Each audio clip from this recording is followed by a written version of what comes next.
Փաշինյանի դատախազությունը քննչական մարմինները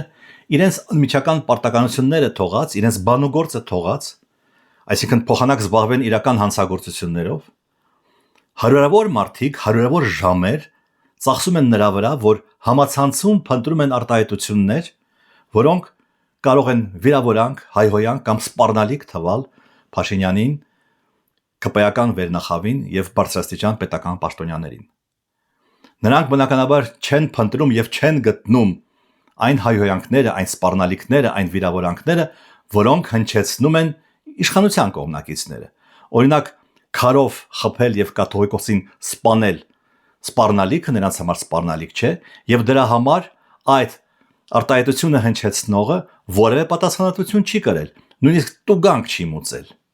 Եվ այստեղ իր դերն է խաղում հայտնի ՊՕԱԿ-ը, որի փոխտնօրենը նույնպես զբաղված է հայհոյախոսական քարոզչությամբ։ Ինչպես է դա տեխնիկապես տեղի ունենում։ Փաշինյանը հնչեցնում է ինչ-որ մի միտք։ Օրինակ, արցախցիները չեն կռվել, չեն պաշտպանել իրենց հողը, նրանք փախել են։ Կամ Լևոն Տեր-Պետրոսյանը արկածախնդիր է, կամ կաթողիկոսը ցանկանում է Էջմիածնի գանձները դուրս բերել մայրաթորից։ Այսպիսի մի մեղմ ասած կեղծ լուր է տարածում Փաշինյանը, այդ կեղծ թեզ է տալիս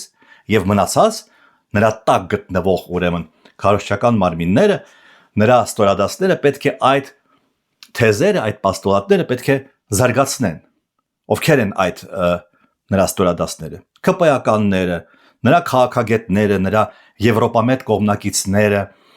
եւ կամած այդ ամբողջ աստիճանակարգով դա հասնում է ֆեյքերին կամ կիսաֆեյքերին, այն մարդկանց, որոնք որևէ սահմանափակում չունեն, էթիկական արտահայտությունների, այսպես ասած, որևէ սահմանափակում չունեն, եւ այդ մարդիկ արդեն սկսում են հայհոյել, սպառնալ եւ վիրավորել այնպես, ինչպես որ դա ընդունված է մեր համացանցում։ Բայց ատելության խոսքը, այդ եմ ուզում ասեմ,